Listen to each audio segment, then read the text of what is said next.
Bem-vindos a mais um podcast Construindo Saúde. Eu sou Cristina Milagre, cardiologista e médica do esporte.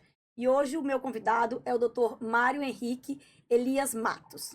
Ele é urologista, membro titular da Sociedade Brasileira de Urologia e urologista da Clínica Matos Saúde do Homem. É um prazer te receber, Mário. Agradeço por ter aceito meu convite para a gente conversar desse assunto tão interessante que hoje todo mundo quer saber. A deficiência da testosterona e como vamos agir. Por quê? A gente recebe no consultório os pacientes achando que automaticamente tem que repor testosterona porque chega nos 50 anos, ou às vezes até antes, com zero queixa. Aí eu falo, olha, mas por que você quer repor? Ah, porque parece que vai acabando e a gente tem que repor. Então, assim, e a gente sabe que existe uma deficiência fisiológica da testosterona e uma deficiência funcional, né? Assim, no contexto que aquela pessoa tá, é esperado que ela tenha uma testosterona baixa, né? Então, assim, você vai falar isso com muito mais propriedade, porque tá na sua área. Então, vamos separar essas coisas todas aí para o pessoal entender o que significa realmente uma deficiência de testosterona. Legal, Cris. Obrigado pela oportunidade. Somos amigos já de bastante tempo. É um baita prazer estar aqui. Espero que esse bate-papo seja bastante produtivo para quem nos acompanha. E o tema é quente mesmo. É um Quente. tema que no consultório é recorrente, né? A gente bate papo com os pacientes praticamente todo dia acerca desse tema. E em relação à questão do que você comentou, né? Como é que se comporta a testosterona, especialmente ao longo do tempo, ao longo do processo do envelhecimento? Os testículos são os órgãos, né, responsáveis pela produção desse hormônio, e como organismo como um todo, à medida que o tempo passa e a gente vai envelhecendo, é muito frequente do testículo começar a diminuir gradualmente a produção desse hormônio, a produção de testosterona. Especialmente a partir dos 45, 50 anos é quando a gente começa a perceber essa queda.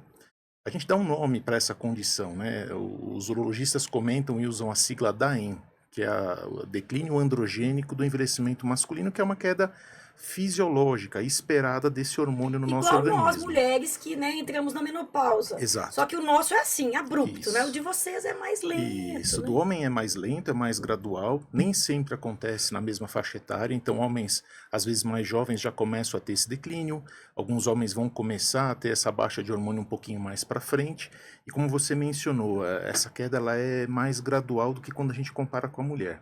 E uma outra coisa importante, e é por isso que a gente não chama mais de andropausa, né, para remeter à tal da menopausa, o homem não perde uma função como a mulher perde, que é a função reprodutiva, né? A mulher, quando entra na menopausa, ela torna-se estéril, e os homens não. É verdade que quanto mais velho a gente vai ficando, pior é a qualidade seminal, mas ainda assim o homem, em tese, é capaz aí de reproduzir até o fim da sua vida.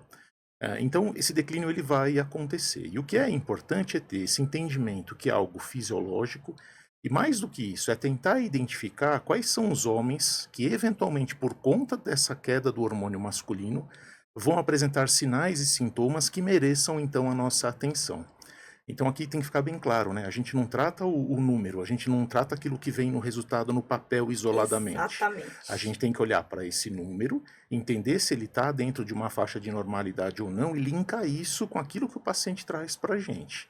O paciente que vai ser elegível para a gente começar uma conversa sobre uma eventual reposição hormonal é aquele paciente que tem verdadeiramente, laboratorialmente, uma baixa do hormônio e que tem sintomas e que tem sinais que você acaba meio que imaginando, poxa, esses sintomas, esses sinais vêm dessa baixa hormonal. Então esse paciente pode se beneficiar de uma reposição. Então, reposição hormonal não é para todo mundo, é para quem precisa e para quem pode, porque existem também algumas contraindicações para a gente repor esse hormônio. Exatamente. E aí, a gente sabe que tem toda essa avaliação que não é só o número da testosterona, né? Porque tem outros hormônios desse eixo da hipófise, o testículo, né? Que você dosa outros hormônios. Porque, por exemplo, se o homem tá com o abdômen protruso, sedentário, acima do peso, essa testosterona fica escondida, né? Na Isso, gordura, isso. A não é? gente, fisiologicamente, como é que as coisas funcionam para quem está acompanhando a gente? Existe um sistema de produção hormonal que é meio que hierárquico, né? Então a gente tem lá em cima o hipotálamo, que é uma região do nosso cérebro, que vai estimular uma glândula pequenininha que a gente também tem no cérebro, que é extremamente importante, que é a glândula hipófise, a produzir uma série de hormônios. Dentre eles, um hormônio que, em especial, vai estimular os testículos a trabalhar, produzindo a testosterona e produzindo também os espermatozoides. Então, a gente tem um eixo que a gente fala, hipotálamo, hipófise e testículos. Então, um vai fazendo a regência sobre o outro. E lá na ponta, quem está é a fábrica, os testículos para a produção de espermatozoides e da tal da testosterona. O que a gente comentou até aqui foi uma queda do hormônio que acontece com um processo de desgaste, um processo de envelhecimento. Mas às vezes o que acontece é que a gente começa a ter uma baixa do hormônio, não porque esse eixo deixou de funcionar adequadamente, mas porque outras condições de saúde estão atrapalhando a performance da testosterona. Então não é por um problema muitas vezes do eixo, e sim pela condição clínica do estilo de vida da paciente. pessoa. E aí a gente entra nessa questão do estilo de vida. Então é o paciente sedentário, é o paciente obeso, é o paciente que tem distúrbio do sono, uma apneia do sono. Vale lembrar que a maior parte da produção da testosterona é feita durante o sono, especialmente na fase mais profunda do sono. Quem tem apneia e que faz aquelas pausas durante o sono profundo é diminuído. ele não consegue se manter nessa faixa de produção ótima do hormônio. Então veja, na verdade não é porque ele tem um problema nos testículos, é porque ele não dorme bem, não é porque ele tem um problema nos testículos, é porque ele é sedentário, é porque ele é obeso, ou então até por interferência de algumas outras condições. Então, aquele homem que está fazendo quimioterapia, aquele homem que faz o tratamento de uma doença grave com doses altas de corticoide, ou seja, existem situações outras de saúde que podem atrapalhar a performance da testosterona. E ter esse diagnóstico preciso é super importante, né? Porque não é para todo mundo que a gente vai tratar uma baixa de hormônio dando hormônio. Muitas vezes, quando a gente impacta na qualidade de vida do paciente e na maneira como ele se comporta, a gente indiretamente vai resolver essa baixa de hormônio.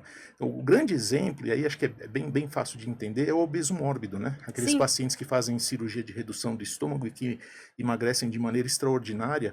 Se a gente dosa o hormônio desses pacientes antes e depois da cirurgia, a gente tem um boom de testosterona. A testosterona vai lá para cima. E qual foi a intervenção? Pura e simplesmente fazer o paciente perder peso. Eu tenho um paciente que ele estava com 187 de testosterona, com 43 anos, acima do peso. E eu falei para ele, olha, vamos perder peso. Ele perdeu 5 quilos. Gente, só 5. Para ele tinha que ainda perder mais. Mas 5, a testosterona dele foi para 350. Ela dobrou, praticamente.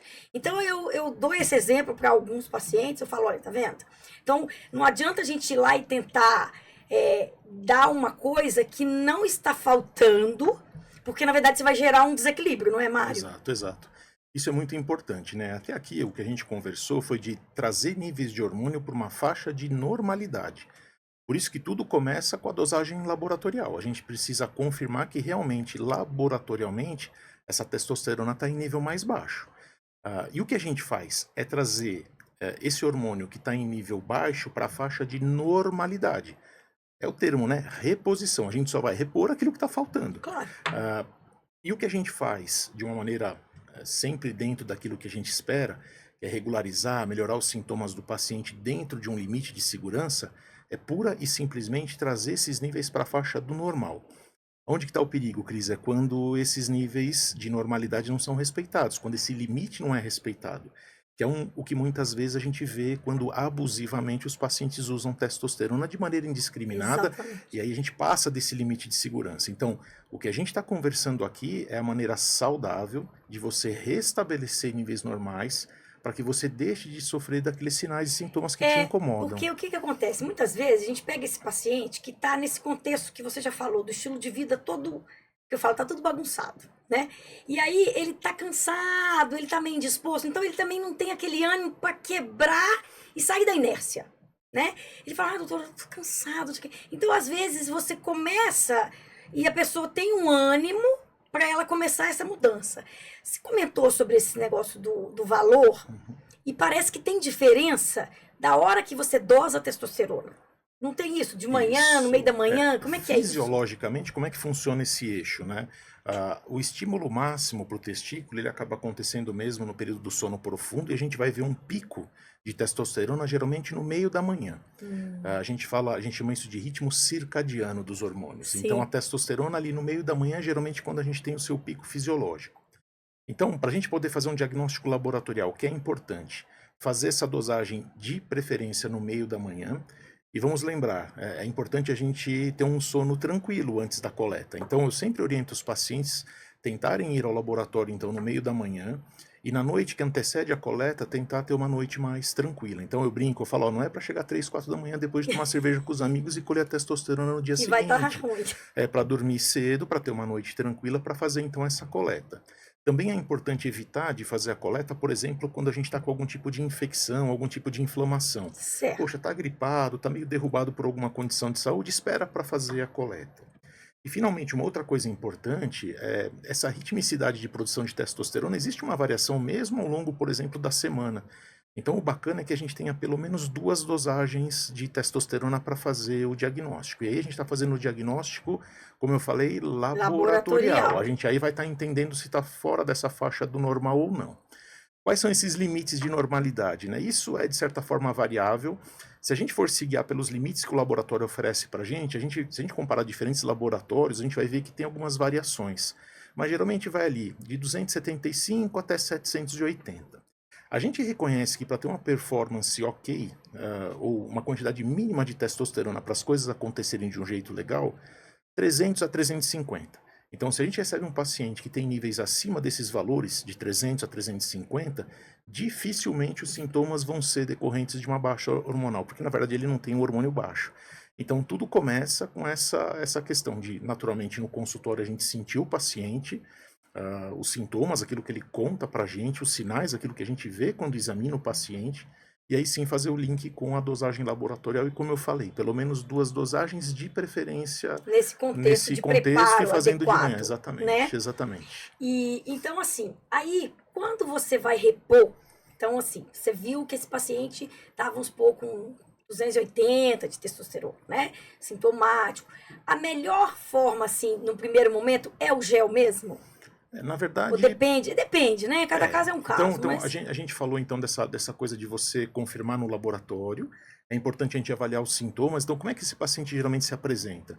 Ele conta pra gente que está sem energia, está sem ânimo, está sem disposição. Ele percebe que a disposição por sexo está menor. O homem pode às vezes queixar também de alguns problemas relacionados à qualidade de ereção, à qualidade do sono. irritação, né? Irritação, ele pode se perceber às vezes um pouco mais fraco. É muito comum os pacientes que fazem atividade física regular, com o tempo perceber, poxa, a minha performance na academia fazendo o mesmo tipo de exercício, com a mesma carga está diferente. Então você percebe que ele está com aquele humor mais para baixo, não que ele esteja deprimido, mas aquele humor mais depressivo, mais para baixo, mais Tipo, desanimadão, com tem algo falta de errado. energia, alguma coisa não está legal. Opa, então a gente tem aí esses sintomas, né? E quando a gente vai de repente examinar o paciente, ele está com um pouco mais de obesidade, ele tem um pouco mais de gordura em locais onde habitualmente ele não tinha. Ele às vezes se queixa também que ele percebe que a massa magra, a parte muscular dele hipotrofiou um pouquinho. Então a gente já começa, opa, tem sinais, tem sintomas, fez a dosagem de laboratório. O que a gente precisa antes de pensar em como que a gente vai tratar, Cris, é avaliar as contraindicações, né? Nem todos Sim. os pacientes podem ser tratados com reposição de hormônio. Basicamente, aqueles que têm histórico de câncer de mama, que é raríssimo no homem, É. menos de 1% dos tumores de mama malignos acontecem no homem, mas se o homem está ali com diagnóstico ou tratando um nódulo Você no não vai tecido usar. mamário, você não vai usar. Câncer de fígado e câncer de próstata em atividade, a gente não pode também fazer essa reposição.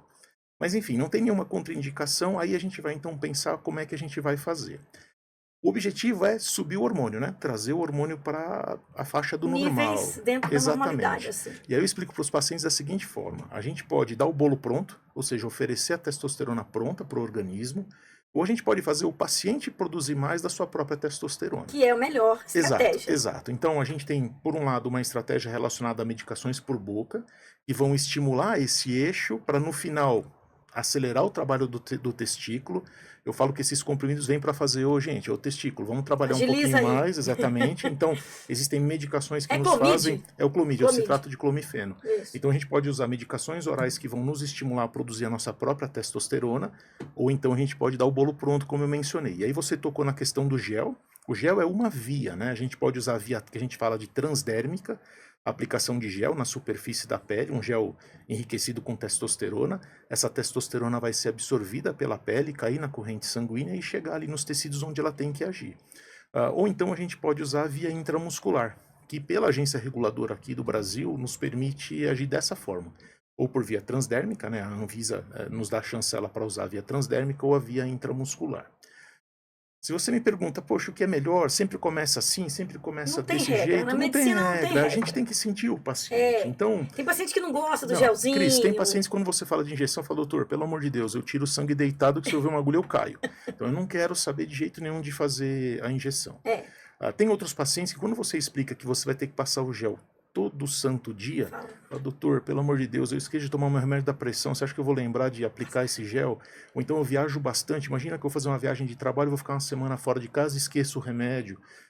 Me dá logo essa injeção. Então tem pacientes que falam, eu prefiro a É, injeção porque é mais cômodo, é mais e você vai confortável. dar espaçada, né? A cada 3 meses, Isso. né? Quando a gente Não, fala do gel, o gel é de aplicação diária. Então, sim. todo dia o paciente vai ter que tirar ali uns 5, 10 minutinhos para fazer a aplicação desse gel. Então, na superfície ali onde não tenha muitos pelos, para ele poder ser bem absorvido. Mas isso deve ser feito diariamente, todo santo dia. As aplicações na forma intramuscular, as injeções, a gente tem dois tipos de injeções. Aquelas que têm uma duração mais curta, e que por isso geralmente a posologia é a cada 21 dias. Ah, tá. E aquelas de depósito, que são de intervalo mais longo, onde a gente faz essas aplicações a cada 3 meses. Então, assim, a discussão de como a gente vai fazer depende muito do que É, você da sente do paciente. receptividade do paciente para aquele tratamento, né? Exatamente. O objetivo final é o mesmo, restabelecer, trazer os níveis de hormônio para a faixa do normal. Como você vai fazer isso é uma questão de você negociar com o paciente. O que eu acho interessante do gel, o gel, apesar de dar esse trabalho de você aplicar todo dia, é uma maneira muito interessante de você, se porventura precisar parar o tratamento, basta você parar de aplicar e os níveis vão voltar àquela faixa anterior. É diferente da injeção, se você aplica a injeção hoje, você só vai conseguir mudar Daqui a um tempo. daqui a 3 meses, se for o caso. E no Né? caso, essa injeção, para quem quer ter filho, não é recomendada, né? Isso, então a gente volta naquele eixo hipotálamo, hipófise, gônada, né? O que acontece? Quando os níveis de hormônio são restabelecidos, esse hormônio ele vai como acionar um termômetro em nível cerebral dizendo, olha, os níveis de hormônio estão dentro do normal. Esse termômetro ele não entende que o hormônio na verdade está normal, não é porque ele está produzindo, mas sim porque está vindo de fora. E aí quando ele faz essa leitura, poxa, o hormônio está alto, Ele gente, para de vamos parar produzir. de trabalhar. Só que a mensagem que vai para os testículos não é, ó, testículos parem de produzir a testosterona. A mensagem é, testículos parem de trabalhar. E aí ele vai deixar de produzir a testosterona, mas também vai deixar de produzir os espermatozoides. Então, Ah, isso é extremamente importante. O paciente tem que saber que se ele for fazer algum tipo de reposição hormonal, seja por via transdérmica ou por via intramuscular, esse eixo de produção do próprio organismo pode ser, de alguma forma, comprometido. bloqueado. E aí, se é um paciente mais jovem e que deseja ter filhos, essa questão da fertilidade ela pode ficar comprometida. E mais do que isso, é importantíssimo a gente comentar com os pacientes que maior parte das vezes, quando a gente para de fazer a reposição, esse eixo volta a trabalhar. Mas não é infrequente, não é raro, por motivos que a gente desconhece, desse eixo ficar bloqueado mesmo quando a gente para de fazer a reposição. Então isso deve ser conversado. E o que a gente vê muito, você também vê muito disso, Sim. são pacientes fazendo reposição e que não têm ideia desse fato. Tem pacientes, e isso já aconteceu mais de uma vez, que nos procuram com queixa de dificuldade em engravidar, Aí você fala, e quando você vai explorar, você descobre que ele está tomando testosterona, e ele fala, poxa, doutor, quem me prescreveu não me não orientou falou acerca nada. É. desse efeito E ruim. ainda por cima você leva um tempo para ver se, né, o que você falou, ver esse eixo Exato, reorganizar, se refazer. exato. Então, se a pessoa tiver com esse objetivo de ter filho, isso vai, né? Tem pacientes que falam isso, doutor, por hora eu não pretendo ter filhos, mas olha, pode ser que eu mude de ideia, e se isso acontecer, quando eu parar, então o hormônio, as coisas voltam a acontecer normalmente. O que a gente conta é justamente isso. Vai provavelmente, não é uma certeza, mas provavelmente vai voltar a funcionar esse eixo. A fertilidade ela vai ser recuperada, mas é difícil de saber em quanto tempo. E mais do que isso, como eu mencionei, alguns pacientes devem saber que eventualmente esse comprometimento pode ser para a vida inteira. Então, essa questão da fertilidade ela precisa ser muito bem conversada com aqueles pacientes que te procuram para fazer uma reposição. E ainda por cima, assim, veja que você está repondo e nem está extrapolando níveis, né? Então, assim, o podcast, nós não vamos falar de anabolizantes aqui, é um outro podcast sobre isso, mas imagina essas pessoas que estão com níveis exorbitantes que vai bloquear de vez, né, Mário? Exato. Sim, já era o Quanto eixo. mais alto o nível de hormônio, a maior vai ser essa sinalização para De que o que testículo para pare de tudo. trabalhar, É. né? Quando a gente conversou sobre testosterona na forma de gel e na forma intramuscular, a gente faz picos de testosterona não muito altos quando a gente usa o gel. Então, o gel, quando a gente encaixa direitinho uma dose Mas legal, na verdade, o gel vem para ajudar o organismo. é E mais esse bloqueio, fisiológico, assim. exatamente, esse bloqueio não é tão intenso.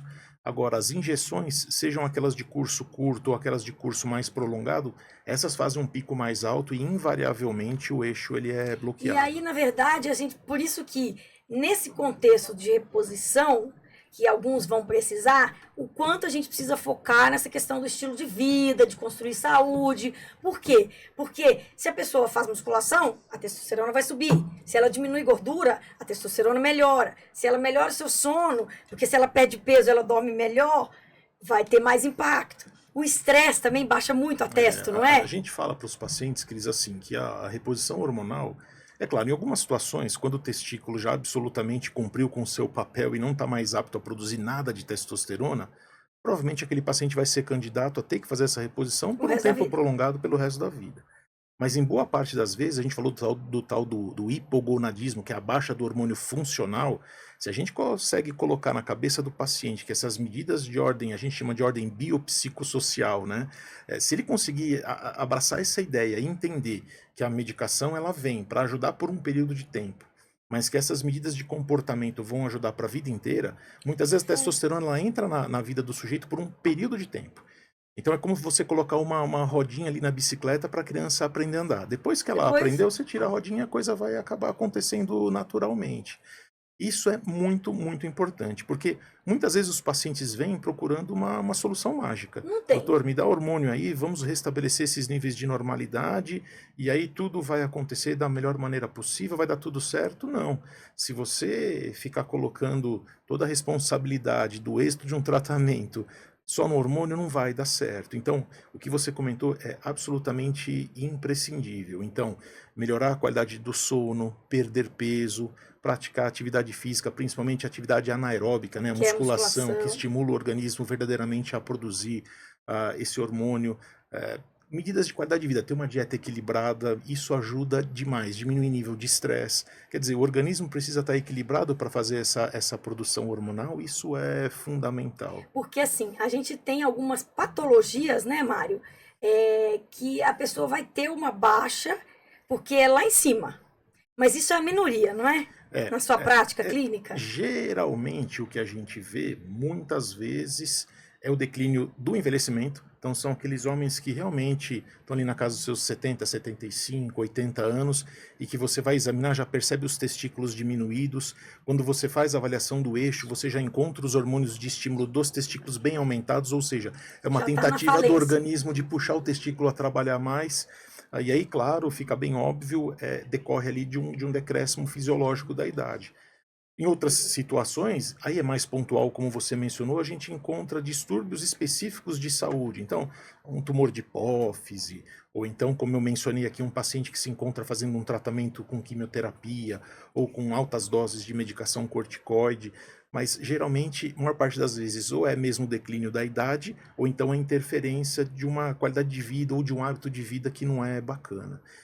E aí isso é interessante, né? Porque se a gente mexe com o paciente nesses fatores de risco, consegue equilibrar o paciente e de repente por um período de tempo a gente ajuda ele com alguma coisa externa, Para ele seja um ir, gel, né? aí ele É, vai, né? Ele vai, ele vai. exatamente. Você comentou uma coisa interessante, né, Cris? Às vezes a gente conversa com o paciente e começa a pegar no pé dele Sim, olha, vamos lá, eu a pego gente no precisa pé de pra caramba. engajamento, a dieta tem que ser dessa forma, ó, procura aqui por esse nutricionista para te ajudar, vamos praticar atividade física, eu quero conversar com o seu orientador, com o seu personal para dizer para ele que tipo de exercício você precisa fazer, vamos perder peso, vamos dormir melhor, ó, tá com apneia, vai fazer uma polissono, vai procurar um colega especialista no sono. E aí o paciente vira e fala, pô, doutor, eu estou muito desanimado, né? Como é que eu vou fazer para me Tudo mexer? isso. Então, às vezes, e acho que isso é bastante interessante, a gente acaba começando as duas coisas junto, né? A gente combina com o paciente, fala, ó, eu vou te dar um pouquinho de hormônio para a gente normalizar esses níveis, mas eu preciso do seu engajamento, porque daqui a pouco eu vou querer tirar essa medicação. Então a gente às vezes precisa reconhecer que a entrada precoce do hormônio, sempre como a gente vem falando desde o começo do nosso bate-papo, para trazer para níveis do normal, não para níveis excessivamente altos, pode ser ali o combustível para tirar esse sujeito dessa zona de tranquilidade Porque e não consegue chacoalhar sair para daquele começar. lugar, né? Exatamente, Mas eu exatamente. brinco, olha, me ajuda a te ajudar. Eu Exato, falo, me ajuda a te exato, ajudar, porque exato. não vai ter Exato. É um sucesso combinado. É um unilateral combinado. aqui, não. Eu ainda Exatamente. brinco, né? Porque eles brincam com o meu nome, eu falo, não tem milagre só de um lado. Se você não fizer o seu, não vai, É né? isso aí. Então, assim, eu acho que isso é muito importante, porque... E aí, quando você fala dessa reposição e das contraindicações, você também vai acompanhar a enzima do fígado, Isso. né? PSA, Bem lembrado. o hemograma, né? Porque Isso, às vezes isso, pode isso. ficar o sangue um pouquinho mais Isso, grosso, né? exatamente. Que nesses valores não vai alterar, né, Mário? É muito difícil, né? O que a gente precisa, depois de iniciar o tratamento, é fazer um monitoramento desse paciente. O que é imprescindível? Monitorar o PSA, que é o marcador de saúde da próstata. E aí é importantíssimo a gente comentar aqui que a reposição de hormônio não provoca o câncer de próstata.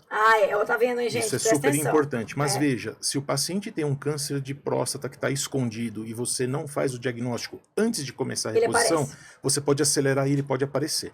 Então é importantíssimo quando a gente faz uma reposição de hormônio, e aí acho que o papel do urologista acaba sendo importante, fazer o exame de toque é fundamental. Então, durante o acompanhamento, dosar o PSA, fazer o exame de toque desse paciente com certa regularidade. Você comentou acerca do fígado, né? O fígado é o órgão que metaboliza boa parte desse hormônio. Então, se a gente faz a reposição muitas vezes de maneira dentro do que se espera, trazendo para os níveis do normal, o fígado não vai sentir nada. Quem vai sentir é o fígado daquele paciente, exatamente, que se excede. Mas ainda assim, a gente monitora. É que também, às vezes, esse paciente tem uma esteatose, que a enzima do fígado já já tem gordura no fígado, que já está sofrendo um pouquinho, porque é aquele combo, né? Isso. Várias coisas juntas. Então, ele já tem um TGO, TGP lá um pouquinho, aí, às vezes, toma muito bebida alcoólica. Exato. E aí toma um antibiótico e tá usando a testo. Então, são várias coisas que você tem que... Isso, e tem que olhar. Então, monitorar o fígado é extremamente importante. E outra coisa que você comentou é a testosterona, ela tem um efeito de estímulo na medula. Então, ela estimula a medula a produzir mais os glóbulos vermelhos, que são as hemácias. E em algumas situações, esse estímulo pode fazer a medula trabalhar demais. E aí o número, né, de glóbulos vermelhos na circulação aumenta e o sangue fica, a gente usa o termo mais grosso, mais viscoso. Sangue grosso. Então a gente tem que monitorar o hematócrito, que é esse medidor, vamos dizer assim, de viscosidade do sangue, para fazer ajustes na reposição, ou eventualmente, quando a gente se surpreende com níveis de hematócrito muito altos, até fazer sangria, tirar um pouquinho de sangue, ou fazer uma doação para ajudar alguém, ou se a pessoa não for elegível para uma doação, fazer uma sangria terapêutica, tirar um pouquinho de sangue para trazer esses números mais para a faixa do normal. Pois é, eu queria até aproveitar essa fala sua, porque veja, a gente está falando aqui de um tratamento adequado para repor um hormônio que está faltando, e olha o tanto de cuidado que a gente deve ter.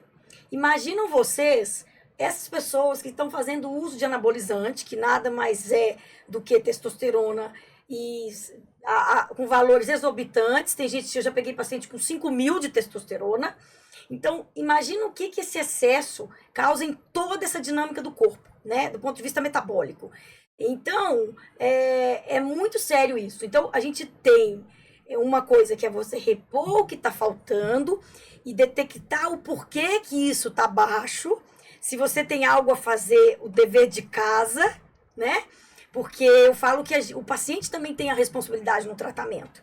Porque o paciente que chega e quer que eu faça tudo, eu falo, olha, desculpa, não dá, você vai ter que fazer a sua parte. Porque senão também você me compromete, né? Eu brinco. Exato, né? É isso aí. Como é que vai ter sucesso no tratamento? Então, a gente tem que detectar isso para ver se tem algum problema que a gente vai repor, mas que você possa minimizar e lá na frente ele andar sozinho, né? Como você diz uma vez, você falou para mim, Cris, aí o eixo pega no tranco, né? É isso aí. Ele vai sozinho. Ou você vai querer uma vida fácil, no sentido de vai lá, usa e vai ter todos os malefícios, né? Então, é por isso que é importante consultar colegas que trabalham com isso. Porque às vezes tem urologistas também que não tem muito essa visão. Exato. Então, assim, igual eu às vezes tenho alguns tipos de paciente que eu mando para você, outros eu mando para Maria Cláudia, outros eu mando para o Antônio, né? Porque a gente já sabe mais ou menos o que os colegas mais trabalham, né? Então, não dá para fazer isso com qualquer profissional que às vezes não está preparado.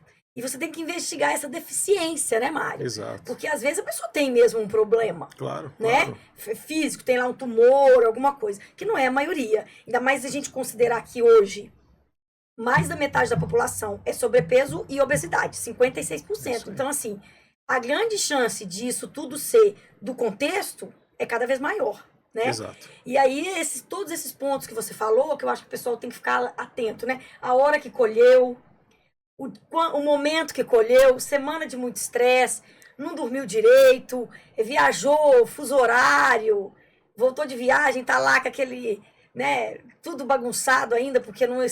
Então, não é o momento. E é o que você falou, tá alterado, vamos repetir, né? E não basta... Não basta muitas vezes você olhar para o papel e tomar decisão, né? Acho que assim, o exame, a dosagem laboratorial, ela é importante, ela é uma peça nesse quebra-cabeças que a gente monta junto com o paciente, mas mais do que isso, né? É olhar, é ter tempo, isso é muito importante também, ter tempo de conversar com o paciente, de entender qual é o ambiente, como é que ele está inserido, conversar sobre trabalho, questões de relacionamento, nível de estresse, entender um pouco como é que é o dia a dia desse paciente, até para saber até onde a gente pode ir, até Claro. o quanto que a gente pode exigir desse paciente. Porque às vezes naquele momento é inviável, né? Exato, e é um trabalho de equipe, né? Eu acho que é importante a gente somar aí as especialidades, responsabilizar o paciente. Você tocou em algo super importante, ninguém vai fazer a coisa virar de uma hora para outra simplesmente com uma prescrição de uma medicação. O paciente ele precisa se engajar, e mais do que isso, se ele quiser poder andar com as próprias pernas e não depender de uma reposição hormonal ad eternum, vamos dizer assim, ele vai ter que fazer a parte dele. Ele vai ter que fazer a parte dele. E veja, são medicações, como a gente comentou aqui, que exigem um certo monitoramento. São medicações caras, né, Cris? Sim. Eu acho que isso também tem que ser levado em consideração. Claro. Acho que hoje todos nós vivemos aí com as nossas dificuldades e, de repente, você impor mais uma medicação. Eu digo mais uma medicação porque não é infrequente esses pacientes já tomarem lá o remédio para o colesterol, o remédio da hipertensão. Exatamente, é isso mesmo. E esse negócio de valores, só para a gente finalizar, esses valores de referência, eu sempre falo, né? Valor de referência é média populacional. Isso. Então, a maioria das pessoas está naquela janela.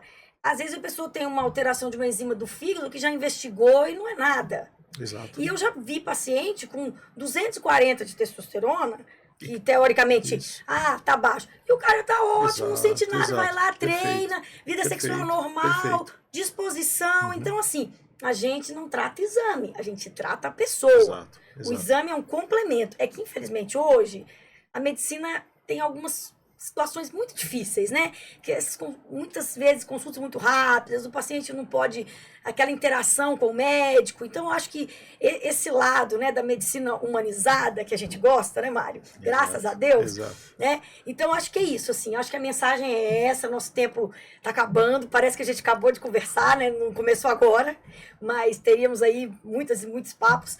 Mas eu queria te agradecer novamente.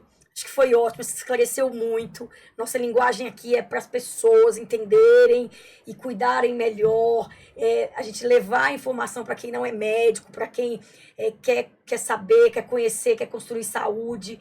Então, eu te agradeço mais uma vez. E se você quiser deixar alguma mensagem, falar das suas redes, fique à vontade. Legal, Cris. Obrigado. É um prazerzão. É bate-papo mesmo. E acho que uma delícia, quem nos segue, acho que se beneficia disso, consegue, de alguma forma, ter clareza, entender. E muitas vezes a gente até imagina, isso aqui é papo para homem. Não é papo só para homem, não. É papo muito para mulher, né? A mulher que percebe ali o parceiro, é a mulher que tem ali o pai, ou alguém no ambiente de trabalho, e ela pode ser, de repente, ali o gatilho para estimular essa pessoa a se cuidar e a procurar por ajuda. Então, esse é um tema quente, como a gente falou no começo. É importantíssimo, como você também reforçou, que as pessoas não tomem nenhum tipo de decisão sem serem aconselhadas por quem realmente entende do assunto. Então, tá ali com seu cardiologista, com seu urologista, com seu geriatra, com seu clínico geral, pessoas que tenham habilidade, que tenham um pouco de expertise para poder ajudar nessa tomada de decisão. Então, parabéns aí pela escolha do tema. A gente tem um site do consultório, que é o clinicamatos.com.br. Nesse site a gente tem uma série ali de textos sobre várias situações aí do cotidiano do homem. Então, se alguém quiser de repente se aprofundar, clinicamatos.com.br. Eu fico super à disposição para outros encontros e reforço aqui o prazer enorme de poder conversar com você e com a turma que te acompanha. Ai, Obrigado, que Cris. ótimo. Vamos Legal. falar em uma outra Opa, oportunidade. espero. Né? Uhum. Gente, então até o próximo podcast e vamos caminhando cada dia mais construindo saúde.